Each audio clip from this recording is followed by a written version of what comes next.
Hello all, ഏവർക്കും പുതിയൊരു വീഡിയോയിലേക്ക് സ്വാഗതം.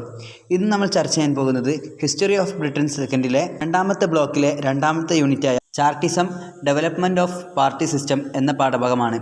എന്താണ് ചാർട്ടിസം? 1830കളിലെ രാഷ്ട്രീയ നിരാശയിലും സാമ്പത്തിക ബുദ്ധിമുട്ടുകളിലും ഉയർന്നു വന്ന ഒരു ബഹുജന പ്രസ്ഥാനമായിരുന്നു ചാർട്ടിസം. 1848 വരെ ഈ പ്രസ്ഥാനം സജീവമായിരുന്നു. ഈ പ്രസ്ഥാനം പീപ്പിൾസ് ചാർട്ടർ എന്ന ഒരു പ്രമേയം മുന്നോട്ട് വെച്ചു. 6 കാര്യങ്ങളാണ് ഇതുവർ പ്രത്യേകമായിട്ടും ആവശ്യപ്പെട്ടത്. 1. സാർവത്രിക പുരുഷ വോട്ടവകാശം. 2. വാർഷിക പാർലമെൻറ്റുകൾ. 3. രഹസ്യ ബാലറ്റ്. 4. തുല്യ തിരഞ്ഞെടുപ്പ് ജില്ലകൾ. 5. പാർലമെൻറ്റ് അംഗങ്ങളുടെ സ്വത്ത് യോഗ്യത നിർത്തലാക്കൽ. 6. എംപിമാരുടെ വേതനം എന്നിവയായിരുന്നു അതിൻ്റെ പ്രധാന ആവശ്യങ്ങൾ. രാഷ്ട്രീയ അഴിമതിയും വർഗ നിയമനിർമ്മാണവും തൊഴിലാളി വർഗങ്ങളുടെ ബുദ്ധിമുട്ടുകൾക്ക് കാരണമായെന്നാണ് ചാർട്ടിസം കുറ്റപ്പെടുത്തുന്നത്. പ്രധാനമായും ചാർട്ടിസം 3 അപേക്ഷകൾ നൽകി. 1839-ലും 1842-ലും 1848-ലും പ്രധാനമായും 3 അപേക്ഷകൾ ഇവ നൽകി. എന്നാൽ 3ഉം നിരസിക്കപ്പെട്ടു. ചാർട്ടിസം അതിൻ്റെ ലക്ഷ്യങ്ങൾ നേടിയെടുക്കുന്നതിൽ പരാജയപ്പെട്ടെങ്കിലും തൊഴിലാളി വർഗ പ്രവർത്തനത്തിന് കരുത്തു നൽകി. ഇതിൻ്റെ ഉത്ഭവവും കാരണങ്ങളും നോക്കാം. സാമ്പത്തിക സാഹചര്യങ്ങൾ അതിൻ്റെ ഉത്ഭവത്തിലും ഗതിയിലും പ്രധാനമുള്ളവയായിരുന്നു. വ്യാവസായവൽക്കരണത്തോടു കൂടെയാണ് ഈ പ്രസ്ഥാനവും വളർന്നു വന്നത്. കരകൗശല വ്യാപാരം വിപണി സമ്മർദ്ദങ്ങൾക്കും യന്ത്രവൽകൃത മത്സരങ്ങൾക്കും വിധേയമായി തീർന്നു. സാക്ഷരരായ കരകൗശല വിദഗ്ധർ അവരുടെ പിന്തുണയുടെ ഒരു പ്രധാന ഘടകമായി മാറി. വിദഗ്ധരായ തൊഴിലാളികളും തങ്ങളുടെ തൊഴിൽ സാഹചര്യങ്ങൾ സംരക്ഷിക്കുന്നതിനും തൊഴിൽ പ്രക്രിയയിൽ കുറച്ച് നിയന്ത്രണം നിലനിർത്തുന്നതിനും വേണ്ടി പോരാടി. അധ്വാനിക്കുന്ന ജനവിഭാഗത്തിൻ്റെ വിശാലമായ ഒരു വിഭാഗത്തിന് അതിൻ്റെ പദവി സംരക്ഷിക്കാൻ ചാർട്ടിസം ശ്രമിച്ചു. സാമ്പത്തിക മാന്ദ്യത്തിൻ്റെ സമയങ്ങളിൽ ചാർട്ടിസം അതിൻ്റെ ഉന്നതിയിലെത്തി. 1830കളുടെ അവസാനത്തിൽ ആരംഭിച്ച കച്ചവട മാന്ദ്യം 1842-ൽ അത് ശക്തമായും ചാർട്ടിസ്റ്റ് പ്രതിഷേധത്തിന് ശക്തമായ ആക്കം നൽകി. സ്ഥിതിഗതികൾ മെച്ചപ്പെട്ടതോടെ 1840കളുടെ മധ്യത്തിൽ ചാർട്ടിസ്റ്റ് പ്രവർത്തനം കുറഞ്ഞു. ഭരണവർഗത്തിൻ്റെ ആഡംബര ജീവിതത്തെ നിലനിർത്താൻ പാവപ്പെട്ട ജനങ്ങളുടെ മേൽ ചുമത്തിയ നികുതിയാണ് അവരുടെ ദരിദ്രത്തിന് കാരണമെന്ന് ചാർട്ടിസ്റ്റുകൾ കുറ്റപ്പെടുത്തി. 1815ലെ ധാന്യ നിയമങ്ങളും മറ്റ് താരിഫുകളും ഇതിന് ആക്കം കൂട്ടി. അതിനാൽ ചാർട്ടിസ്റ്റുകൾ രാഷ്ട്രീയ പരിഹാരം തേടുകയും 1832ലെ പരിഷ്കരണ ബില്ലും അതിൻ്റെ അനന്തരഫലങ്ങളും വഴി രാഷ്ട്രീയ അധികാരത്തിനായുള്ള അവരുടെ ആവശ്യത്തിൽ ശക്തിപ്പെടുത്തുകയും ചെയ്തു. തൊഴിലാളി വർഗ പ്രതിഷേധത്തിലൂടെ കൊണ്ടുവന്ന ഈ ബിൽ തൊഴിലാളി വർഗക്കാരെ ബോധപൂർവം വോട്ടെടുപ്പിൽ നിന്നും ഒഴിവാക്കിക്കൊണ്ട് സ്വത്ത് കൈവശമുള്ള ഇടത്തരക്കാർക്ക് വോട്ടവകാശം നൽകാൻ കാരണമായി. 1833ലെ ഫാക്ടറി നിയമം 10 മണിക്കൂർ പ്രവൃത്തി ദിനം നിയമമാക്കാൻ വിസമ്മതിച്ചുകൊണ്ടുള്ള വ്യാപകമായ തൊഴിലാളി വർഗ പ്രതിഷേധത്തെ നിരാശപ്പെടുത്തി. ഒരു വർക്ക് ഹൗസിൽ എന്തെങ്കിലും ആശ്വാസം നൽകണം എന്ന വ്യവസ്ഥയോടെ കൊണ്ടുവന്ന 1834ലെ ദരിദ്ര നിയമം പാവപ്പെട്ടവരെ ശിക്ഷിക്കുകയും പിതൃസ്വത്താവകാശം കവർന്നെടുക്കുകയും ചെയ്തു. രാഷ്ട്രീയേതര മാർഗങ്ങളിലൂടെ ജീവിത സാഹചര്യങ്ങൾ സംരക്ഷിക്കാനുള്ള ശ്രമങ്ങളും പരാജയപ്പെട്ടു. 1830കളുടെ തുടക്കത്തിൽ ട്രേഡ് യൂണിയനിസത്തിൻ്റെ ഉയർച്ച സ്വന്തം ആന്തരിക ദൗർബല്യങ്ങളുടെയും സർക്കാർ അടിച്ചമർത്തലിൻ്റെയും ഫലമായി തകർന്നു. ലണ്ടൻ വർക്കിംഗ് മെൻ അസോസിയേഷൻ 6 പോയിന്റുകൾ തയ്യാറാക്കി 1838 മെയ് മാസത്തിൽ പീപ്പിൾസ് ചാർട്ടർ പ്രസിദ്ധീകരിച്ചുകൊണ്ട് ചാർട്ടിസ്റ്റ് പ്രസ്ഥാനത്തിൻ്റെ പരിപാടികൾ തുടക്കം കുറിച്ചു. നോർത്തിൽ 600ഓളം സൊസൈറ്റികൾ സ്ഥാപിച്ച് അവർ ചാർട്ടിസ്റ്റ് പ്രസ്ഥാനത്തിന് ശക്തിയും ആഴവും നൽകി. കോണറിൻ്റെ പത്രമായ നോർത്തേൺ സ്റ്റാർ ആദ്യമായി 1837ൽ പ്രസിദ്ധീകരിച്ചു. ഇനി നമുക്ക് ആ കാലഘട്ടത്തിൽ ചാർട്ടിസത്തിൻ്റെ ഗതി എങ്ങനെയായിരുന്നു എന്ന് പരിശോധിക്കാം. സെപ്റ്റംബറിൽ പൊതുപണിമുടക്ക് തന്ത്രം ആദ്യം അംഗീകരിക്കുകയും പിന്നീട് പിൻവലിക്കുകയും ചെയ്തു. കലാപത്തിനുള്ള സമയം വന്നിരിക്കുന്നുവെന്ന് ചില റാഡിക്കൽ ചാർട്ടിസ്റ്റുകൾ വിശ്വസിച്ചു. സൗത്ത് വെയിൽസിലെ ന്യൂപോർട്ടിലാണ് ഏറ്റവും അക്രമാസക്തമായ പ്രതികരണം ഉണ്ടായത്. 1839 നവംബറിൽ ജോൺ ഫ്രോസ്റ്റ് 5000 ഖനിത്തൊഴിലാളികളെയും കൂട്ടി തടവിലാക്കപ്പെട്ട ചാർട്ടിസ്റ്റുകളെ മോചിപ്പിക്കാൻ പ്രക്ഷോഭം നയിച്ചു. സൈന്യം ഈ അക്രമത്തെ തകർക്കുകയും 24 പേർ കൊല്ലപ്പെടുകയും ചെയ്തു. 1840 ജനുവരിയിൽ ഷെഫീൽഡിൽ ഉണ്ടായ കലാപവും കാര്യമായ വിജയം നേടിയില്ല. എന്നാലും 1839 ജൂണിനും 1840 ജൂലൈക്കും ഇടയിൽ 543 ചാർട്ടിസ്റ്റ് നേതാക്കളെ അറസ്റ്റ് ചെയ്തതിലൂടെ ചാർട്ടിസ്റ്റ് ഭീഷണിയെക്കുറിച്ചുള്ള സർക്കാരിൻ്റെ ഭയം പ്രകടമായി. 1840 ജൂലൈയിൽ നാഷണൽ ചാർട്ടർ അസോസിയേഷൻ (NCA) സ്ഥാപിതമായി. ഓ'കോണറിൻ്റെ നേതൃത്വത്തിലുള്ള NCA ഈ പ്രസ്ഥാനത്തിൻ്റെ മുഖ്യധാരയെ പ്രതിനിധീകരിച്ചു. 1841 ജനങ്ങളുടെ രാഷ്ട്രീയവും സാമൂഹികവുമായ പുരോഗതിയെ പ്രോത്സാഹിപ്പിക്കുന്നതിനുള്ള നാഷണൽ അസോസിയേഷൻ്റെ സ്ഥാപകനായ വില്യം ലാവെയ്റ്റ് തൊഴിലാളി വർഗം സ്വയം മെച്ചപ്പെടുത്തുന്നതിന് ഊന്നൽ നൽകി. വേതനം വെട്ടിക്കുറച്ചതിൽ പ്രതിഷേധിച്ചുള്ള ഒരു പണിമുടക്ക് സംഘം മിഡ്ലാൻഡിൽ നിന്നും നോർത്ത് സ്കോട്ട്ലാൻഡ് എന്നിവിടങ്ങളിലേക്ക് വ്യാപിച്ചു. സ്റ്റോപ്പേജ് നടപ്പിലാക്കുന്നതിനുള്ള ഒരു മാർഗമെന്ന നിലയിൽ സ്റ്റീം എഞ്ചിനുകളിൽ നിന്നും ബോയിലർ പ്ലഗുകൾ നീക്കം ചെയ്തത് ഇതിന് പ്ലഗ് പ്ലോട്ട് എന്ന നാമം നൽകുകയും ചെയ്തു. ഏകദേശം 1500 സമരക്കാരെ അറസ്റ്റ് ചെയ്തുകൊണ്ട് റോബർട്ട് പീലിൻ്റെ കൺസർവേറ്റീവ് സർക്കാർ ശക്തമായി പ്രതികരിച്ചു. അങ്ങനെ സെപ്റ്റംബറോടെ പണിമുടക്ക് ഇല്ലാതായി. 1846 ഉണ്ടായ മോശം വിളവെടുപ്പും 1847 വാണിജ്യ പ്രതിസന്ധിയും ചാർട്ടിസത്തിൻ്റെ അവസാന ഉയർച്ചയ്ക്ക് സാഹചര്യമൊരുക്കി. യോഗങ്ങൾ പുനരാരംഭിക്കുകയും മൂന്നാമതൊരു നിവേദനത്തിനുള്ള ഒപ്പുശേഖരണം ആരംഭിക്കുകയും ചെയ്തു. പാർലമെൻറ്റ് നിവേദനം പരിശോധിച്ചു. ഏകദേശം 1.5 ദശലക്ഷം ഒപ്പുകൾ മാത്രമാണ് യഥാർത്ഥമെന്ന് കണ്ടെത്തി അത് നിരസിച്ചു. മോശമായി ആസൂത്രണം ചെയ്ത ഓഗസ്റ്റ് ചാർട്ടിസ്റ്റ് കലാപത്തെ സർക്കാർ എളുപ്പത്തിൽ അടിച്ചമർത്തുകയും ഏകദേശം 300ഓളം ആളുകളെ അറസ്റ്റ് ചെയ്യുകയും ചെയ്തു. ഇനി നമുക്ക് ചാർട്ടിസത്തിൻ്റെ കൊണ്ടുള്ള പ്രാധാന്യങ്ങൾ എന്തൊക്കെ എന്ന് നോക്കാം. ഇങ്ങനെയൊക്കെ ആയിരുന്നിട്ടും എന്തുകൊണ്ടാണ് ചാർട്ടിസം പരാജയപ്പെട്ടത് എന്ന ചർച്ചയിലേക്ക് നമുക്ക് എടുക്കാം. ചാർട്ടിസത്തിൻ്റെ പരാജയത്തിൻ്റെ ഒന്നാമത്തേതായി കാരണം പറയുന്നത് പ്രതിലോമ പ്രസ്ഥാനം, റിയാക്ഷണറി മൂവ്മെൻറ്റ്. അതായത് ചാർട്ടിസ്റ്റ് പ്രസ്ഥാനം പരാജയപ്പെട്ടതിൻ്റെ കാരണം അത് സാമ്പത്തികമായി അസാധുവാക്കപ്പെട്ടതും രാഷ്ട്രീയമായി ശക്തിയില്ലാത്തതുമായ ഒരു വിഭാഗത്തിൻ്റെ പ്രതിലോമപരമായ പ്രസ്ഥാനമായിരുന്നു എന്നതുകൊണ്ടാണ്. മുതലാളിത്ത വ്യവസായം ഈ ആളുകൾ നേടിയെടുക്കാൻ ആഗ്രഹിക്കുന്ന വികസനത്തിന് എതിരായി ശക്തമായി നിലകൊണ്ടു. രണ്ടാമതായിട്ട് വ്യാവസായിക ഏറ്റക്കുറച്ചിലുകളുടെ പങ്ക്. ചാർട്ടിസം വ്യാവസായിക ഏറ്റക്കുറച്ചിലുകൾക്കൊപ്പവും വിലക്കയറ്റത്തിനൊപ്പവും ക്ഷയിച്ചു. വ്യാവസായിക മാന്ദ്യവും ഉയർന്ന വിലയുമാണ് ചാർട്ടിസത്തിൻ്റെ ഏറ്റവും ഉയർന്ന നില വർഷങ്ങളുടെ സവിശേഷത. ഫാക്ടറി നിയമങ്ങൾ നടപ്പിലാക്കിയതോടെ ടെക്സ്റ്റൈൽ തൊഴിലാളികൾക്ക് വർദ്ധിച്ച കൂലിയും മെച്ചപ്പെട്ട സാഹചര്യവും ലഭിച്ചു. കൈത്തറി നെയ്ത്തുകാർ വികസിച്ചുകൊണ്ടിരിക്കുന്ന വ്യവസായത്തിലേക്ക് ലയിച്ചു. വ്യാവസായവൽക്കരണം വ്യാപകമായി അംഗീകരിക്കപ്പെട്ടതോടെ ഇത് ചാർട്ടിസ്റ്റ് പ്രസ്ഥാനത്തിൻ്റെ ദുർബലപ്പെടുത്തി. മൂന്നാമതായിട്ട് ഏകോപിത ഉദ്ദേശ്യമില്ല. ഒരു ഏകോപിത ഉദ്ദേശ്യം ഇല്ലാത്തതിനാലാണ് ഇത് പരാജയപ്പെട്ടത്. ചാർട്ടറിൻ്റെ അനുയായികൾ പരസ്പരം വിഭജിക്കപ്പെട്ടിരുന്നു. അവർ ഓരോരുത്തരും സ്വീകരിച്ച നിലപാടിൽ നിന്നും ഒരു ഇഞ്ച് പോലും കുലുങ്ങാൻ തയ്യാറായില്ല. നാലാമതായിട്ട് ലാക്ക് ഓഫ് ലീഡർഷിപ്പ്, നേതൃത്വത്തിൻ്റെ അഭാവം. ചാർട്ടിസത്തിന് ശക്തവും അംഗീകരിക്കപ്പെട്ടതുമായ നേതൃത്വം ഇല്ലായിരുന്നു. പലതരം സ്വഭാവമുള്ളവർ തമ്മിൽ ഏറ്റുമുട്ടുകയും തന്ത്രങ്ങൾ വ്യത്യസ്തമാവുകയും ലക്ഷ്യങ്ങൾ വൈരുദ്ധ്യമാവുകയുമായിരുന്നു ഇത്. തൽഫലമായി പ്രസ്ഥാനത്തിന് ഒരുമ നഷ്ടമായി.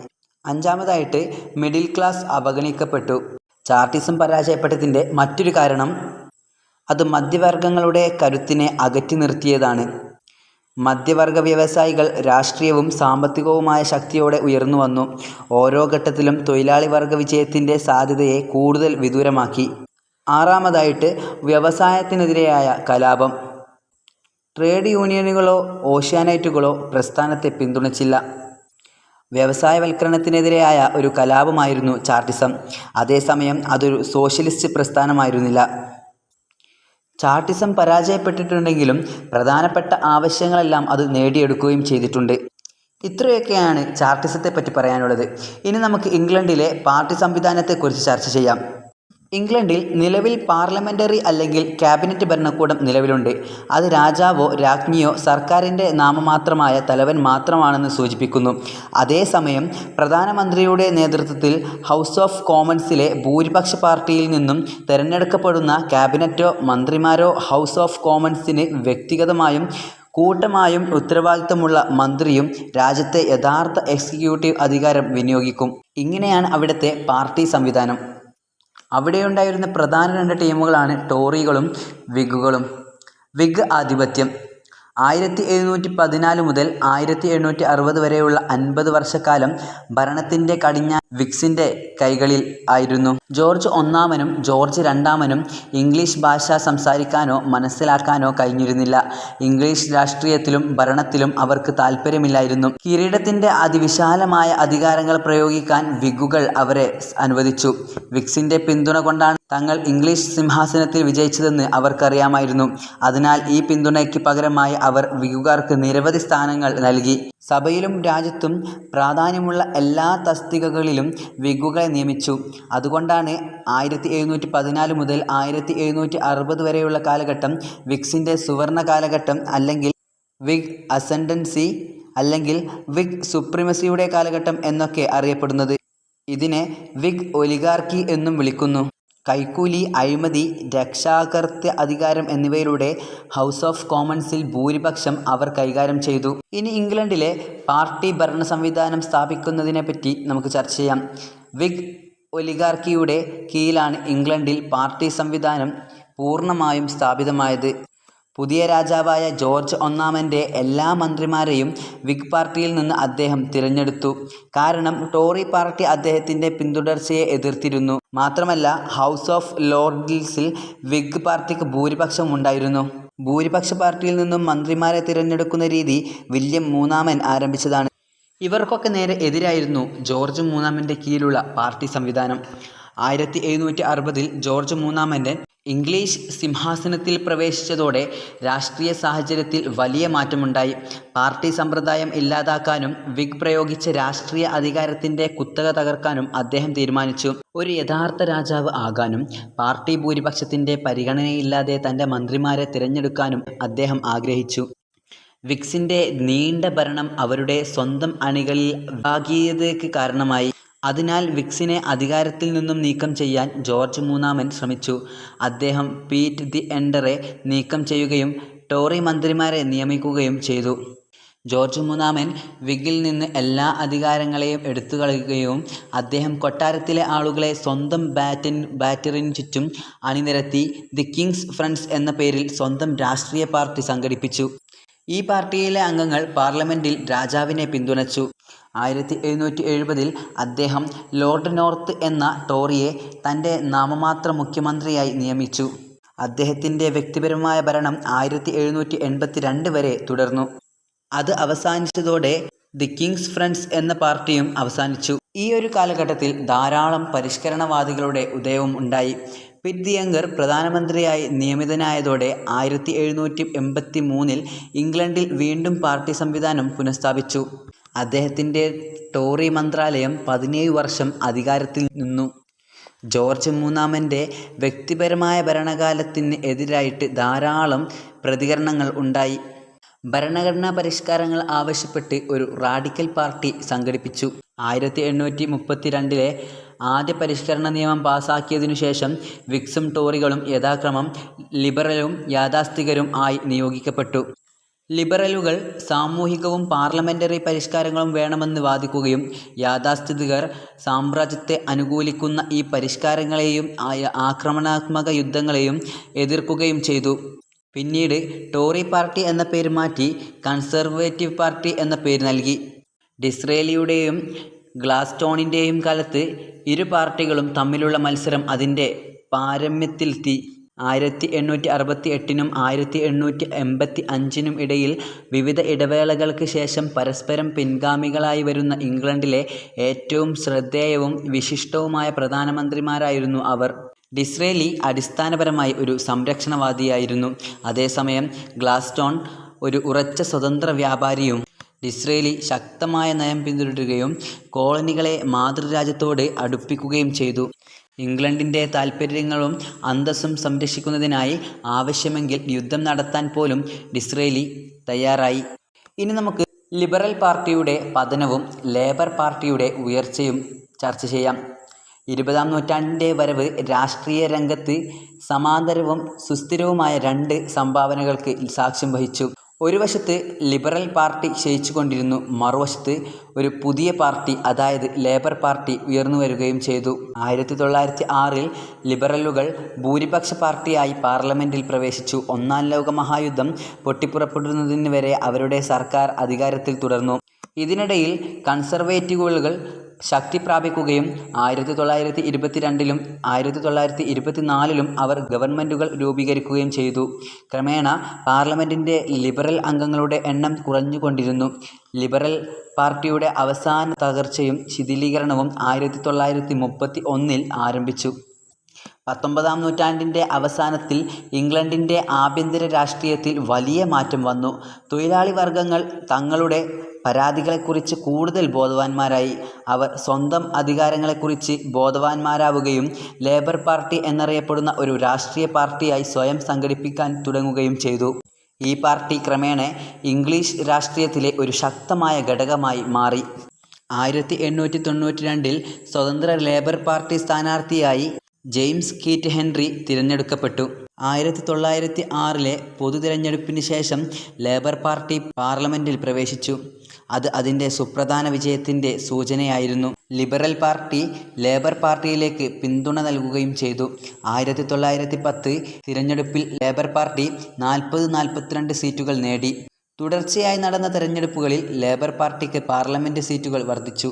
ലേബർ ക്യാബിനറ്റുമായി ആലോചിക്കാതെ മറ്റ് പ്രധാന പാർട്ടികളുടെ സഹായത്തോടെ ഒരു ദേശീയ സർക്കാർ രൂപീകരിച്ചപ്പോൾ പാർട്ടി ഐക്യത്തിൽ വിള്ളലുകൾ പ്രത്യക്ഷപ്പെട്ടു. രണ്ടാം ലോക മഹായുദ്ധ സമയത്ത് ലേബർ പാർട്ടിയിലെ വിള്ളലുകൾ അപ്രത്യക്ഷമാവുകയും ഇൻഡിപെൻഡൻസ് ലേബർ പാർട്ടി ഒഴികെയുള്ള ലേബർ പാർട്ടിയിലെ എല്ലാ അംഗങ്ങളും ഫാസിസത്തിനെതിരെ പോരാട്ടത്തിൽ ചേരാൻ സമ്മതിക്കുകയും ചെയ്തു. ഇപ്പോൾ ഇംഗ്ലണ്ടിൽ 2 പ്രധാന രാഷ്ട്രീയ പാർട്ടികളുണ്ട്. ചിലപ്പോൾ ലേബർ പാർട്ടി അധികാരത്തിൽ വരും, മറ്റു ചിലപ്പോൾ കൺസർവേറ്റീവ് പാർട്ടി ഭരണം പിടിക്കും. ഇംഗ്ലണ്ടിലെ പാർട്ടി സംവിധാനത്തിൻ്റെ സ്വഭാവം നമുക്ക് പരിശോധിക്കാം. ഇംഗ്ലണ്ടിൽ നിലനിന്ന 3 പ്രധാന രാഷ്ട്രീയ പാർട്ടികളായിരുന്നു labour party, conservative party, liberal party. ഇവ ദേശീയ രംഗത്ത് വീണ്ടും പ്രത്യക്ഷപ്പെട്ടു. ഇവിടെ പാർട്ടിയുടേതുപോലെ തന്നെയാണ് സർക്കാർ സംവിധാനവും. ഹൗസ് ഓഫ് കോമൺസിലെ ഭൂരിപക്ഷ പാർട്ടിയുടെ നേതാവ് തന്നെയാണ് പ്രധാനമന്ത്രി എന്ന നിലയിൽ മന്ത്രിസഭയുടെ തലവനും. അപ്പോൾ ചാഡിസം എന്താണെന്നും അതിൻ്റെ വിവിധ തലങ്ങളും അതുപോലെ തന്നെ ഡെവലപ്മെൻറ്റ് ഓഫ് പാർട്ടി സിസ്റ്റത്തിനെയും നമ്മൾ ദീർഘമായിട്ട് ഇവിടെ വിശദീകരിച്ചിട്ടുണ്ട്. അപ്പോൾ ഈ ഒരു പാഠം ഇവിടെ അവസാനിക്കുകയാണ്. മറ്റൊരു വീഡിയോയുമായി വീണ്ടും കാണാം. Good bye.